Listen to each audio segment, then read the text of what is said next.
Maricel Licuanan, siya po ay isang veterinarian for at least 20 years na po. Isang animal welfare and neuter advocate. At mula po siya sa Philippine Pet Birth Control Center Foundation. Magandang umaga po, ma'am. Si Zander po ito at si Angel. Hello, morning pa. Hi po, good morning. Morning. Opo, ma'am. Unang-una dahil nga papasok na po ang dry season ng tag-init. Bigyan nyo nga po kami ng tips kung paano po natin aalagaan ang ating mga fur babies. Ngayong March po, start na yung talagang pag-init. So, kailangan dapat maging conscious tayo dun sa kung saan nakalagay or sa bahay natin, kung masyado bang mainit or kung kulang ang ventilation. And of course, dapat laging may available water sa kumbaga sa mga bowls ng ating mga alagang dogs and cats. Kasi nga, medyo papasok na yung tag-init. Opo. Kailangan ho ba meron po silang sariling electric fan?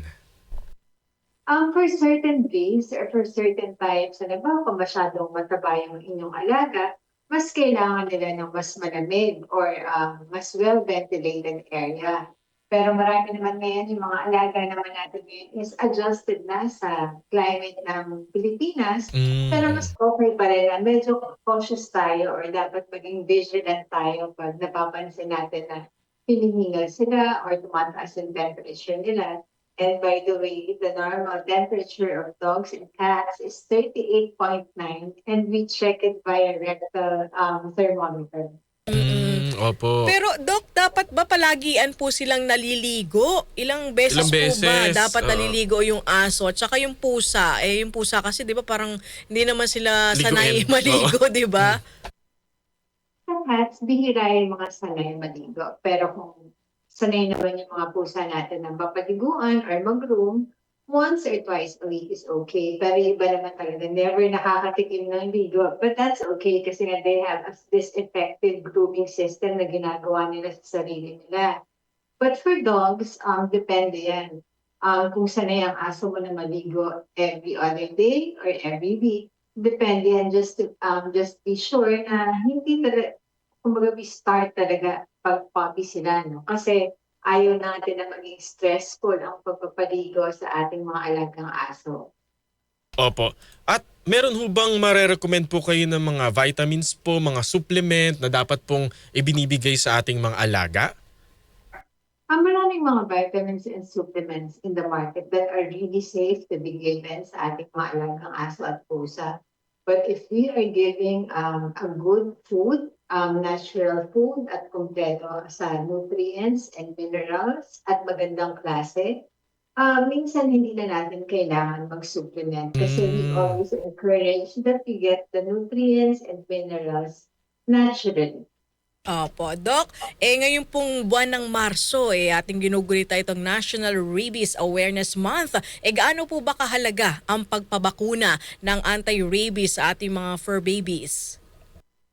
Nakakalungkot pa rin na ang Pilipinas ay isa sa mga countries na meron pa rin rabies. So, every year, 200 to 300 Filipinos die every year. And it is due to the large number of stray dogs and cats in our country. No? And as a veterinarian and of course, as a responsible pet owner, this March, we need really to give awareness sa mga tao na ang rabies ay isang sakit na nakakamatay pero 100% preventable. Opo. Sabi niyo po 100% preventable. Papaano po mape-prevent yung pagkalat po ng rabies sa ating bansa? 100% preventable siya in a sense na kahit makagat ka ng aso or pusa na may rabies, ay pwede ka pa rin mabuhay. Pag nakumpleto mo or tama ang pagbibigay ng bakuna or na nasunod mo yung payo ng doktor na regimen ng vaccination, no? Pero kung hindi mo siya nasunod at ang aso or pusa na nakakagat sa iyo ay positive sa rabies, mamamatay ka talaga 100%, lalo na kung lumabas na yung symptoms ng rabies sa inyong katawan. Opo. Ma'am, kung yung aso po o pusa ay nabakunahan naman ng anti-rabies, kailangan pa rin po bang magpabakuna ng rabies shot yung nakagat na tao? Ngayon kasi nasa batas na pag nakagat ka talaga ng aso or pusa, lalo na kung hindi mo alaga, ang responsibilidad ng may-ari ng aso or pusa na papakunahan ka. Although ang rabies kasi, hindi naman lahat ng aso or pusa ay may rabies. Ang rabies din ay nakukuha nila sa isang infected dog and cat na may rabies. And eventually, pag nagka-rabies ang isang aso at pusa, within 14 to 21 days, automatic mamamatay sila. And isa yun sa mga misconceptions na ating mga Pilipino na lahat ng aso at pusa ay may rabies. Dok, kung gayon, hindi naman pala lahat ng aso at pusa ay may rabies, paano kung nasa bahay lang siya? Hindi naman po siya nakakapag-interact sa ibang mga hayop. Ibig sabihin, hindi na po ba kailangan na magpaturok pa siya ng anti-rabies? Napaka-controversial na question na yan kasi napakadami yung namamatay ngayon sa rabies, no? So, dapat din, of course, yung kung halimbawa yung time na nagpabakuna ang ating aso at pusa na against rabies, dapat healthy din sila. Kaya talagang dapat veterinarian ang nag-a-administer ng rabies vaccine sa ating mga alaga para to ensure that the vaccine will really work. But now kasi, ini-encourage talaga ng Department of Health or Bureau of Animal Industry na kapag tayo ay nakagat ng aso or pusa, magpabakuna pa rin tayo. Kumbaga, meron tayong mga tinatawag na pre-exposure vaccine or post-exposure vaccines, depende kung saan tayo nakagat. Yung iba kasi, partner, parang pag nakakagat or nakalmot, Kahit kalmot yung hindi lang naman ba? mababaw, ang ginagawa, hinuhugasan lang. 'Di ba sa running water, Oo. sinasabunan. Yung iba nga nilalagyan pa ng toothpaste. Tsaka ng bawang. 'Di ba? May mga ganun po, Dok. Oo, napaka-bawal nun. So, ang unang gagawin natin, pag tayo ay nakagat ng aso or pusa, is hugasan lang natin sa running water. Sasabunan lang natin maigi yung ating yung sugat natin. No? Huwag nating ipipress kasi kung if ever na positive sa rabies ang nakakagat sa atin, pinapasok lang natin lalo yung rabies virus sa ating balat. And of course, it is dapat tandaan natin na ang rabies virus is para yung bullet shape, no? Ang nangyayari niyan, pag pumasok ito sa skin or sa open wound or sa mucosa, sa mata, sa bibig natin, nagtatravel siya papunta sa brain. Mm-mm. So, ang rabies virus, approximately sa mga studies, nagtatravel siya 50 to 100 millimeters per day. So, kumbaga kaya nga yun yung sinasabi nga natin na kahit makagat ka ng aso or pusa na positive talaga sa rabies, kahit makagat ka, hindi ka pa rin dapat mamatay. Mm-mm. Kasi Mm-mm. magpapabakuna ka na eh. So, yun yung kulang sa awareness sa ating mga Pilipino. Kaya may mga namamatay pa. So, we are not taking rabies seriously. So, I hope that this March, talagang seryosohin natin yung rabies issues natin sa ating bansa. Opo, halimbawa ako naman ay parang proactive lang, kahit hindi ako nakagat. Pwede ba yung magpaturok ako agad-agad ng anti-rabies? Yes, lalo na kung halimbawa ikaw yung humahawak ng mga stray dogs and cats. Like for us, we have to do it yearly or every 3 years kasi depende yan sa vaccination program na bibigay sa'yo ng inyong doktor depending on your lifestyle. Opo. Ma'am, yung ibang mga hayop po ba binabakunahan din po ng anti-rabies? Halimbawa po ay rabbit, hamster, ganun po, guinea pig. Dito sa Pilipinas, only dogs and cats are indicated for rabies vaccine. Opo. So hindi po yung mga anong tawag dito, yung kanilang species? Oo, pero lahat kasi ng warm-blooded or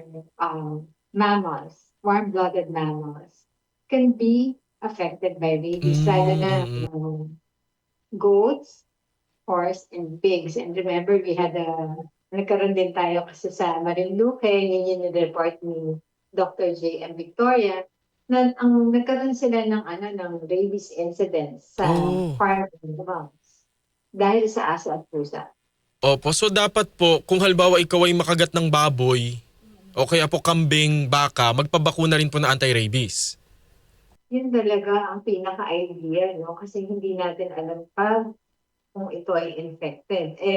Pag once na tayo may symptoms na, like nervous systems, like yung mga symptoms na naka-indicate sa nervous system ng rabies, wala na tayong magagawa doon. For example, nagka-fever na tayo, nagkaroon na tayo Wala ng na. hydrophobia, Shucks. yun yung mga wala na lunas, yun yung mga hindi na natin makakabol na phase ng rabies. Opo. At inyo pong itinayo itong Philippine Pet Birth Control Center Foundation. Ano po ang mandato po nito? Saan po kayo matatagpuan, ma'am? Ang Philippine Pet Birth Control Foundation ay isang organization, no? And that we aim to help the government eradicate rabies by humanely controlling dog and cat population. Kasi sa sobrang dami ng aso at pusa na pakalat-kalat sa Pilipinas, nahihirapan ng ating mga local government units na saguin ang rabies talaga. So parang meron... Napaka-importante yung controlling the dog and cat population humanely by spay and neuter or pagpapakapon. Napaka-importante nito. Isa ito sa mga malalaking isa ito sa mga malaking factor para masugpo talaga natin yung rabies. Kasi kung for example, sa isang barangay, 100 ang aso ngayong taon na to. So kung hindi sila nakapon, by next year, malamang 300 to 500 na yung population sa area na yun. Opo. Kasi may sinasabi po na kapag ka ang aso or pusa may edad na, namamatay daw po. Totoo po ba yun? Pagka nagbakunahan? Or nakapon. Ay, nakapon. May mga incidents na talagang kahit naman sa surgery, no? But ngayon, marami ng technology and we made sure that the spay and neuter or yung magpapakapon ay isa ng safe procedure. Ibig sabihin, konti ang exposure sa anesthesia. And of course, dapat talaga healthy yung mga alaga nating aso at pusa. Pwede tayong magpa-blood test, mga ibang physical check-up to see if fit ba talaga for kapon ng iyong alagang aso. Opo. Saan po kaya pwedeng makontak po ang inyong foundation para po dun sa mga nais po ng low-cost na kapon para po sa kanilang mga alagang aso at mga bakuna na rin? We are coordinating with the local government units. Like sa March 19, sa Maykawa, San Jose del Monte, Bulacan kami. So, yun yung ginagawa namin. No? We go to the LGU to help them with their spay and neuter activities. And you can check us out on Facebook, Philippine Pet Birth Control Center Foundation, and PPBCC Veterinary Hospital. Opo. Ayan. Ma'am, thank you ha. Salamat po, Salamat Doc. Marami po. kaming natutunan. Gayon din yung ating mga tagapakinig. Thank you po, Doktora. Thank you. Thank you po. Maraming salamat po kay Dr. Maricel Licuanan. Siya po ang founder ng Philippine Pet Birth Control Center Foundation. Nasa Facebook po sila. Pwede kayong mag-send ng private message kung meron po kayong mga tanong. Low cost yung kanilang spay or neuter program. Pwede nyo bang kapunin yung mga korap na politiko para hindi na po dumami ang mga dynasty? Oo, pwede lang, no? Oo, para yung mayor hindi na vice mayor ka-apelido. Mag-aambagan tayong Mag-aambagan lahat. po kami. Oo. Oo, para humapakapon yung mga korap na mga politiko at Para hindi mga... na sila lumaganap pa. Oo. Good morning po kay Dr. Chicken 1994 sa YouTube po yan. Maraming salamat. Meron ka pa dyan. Ayan.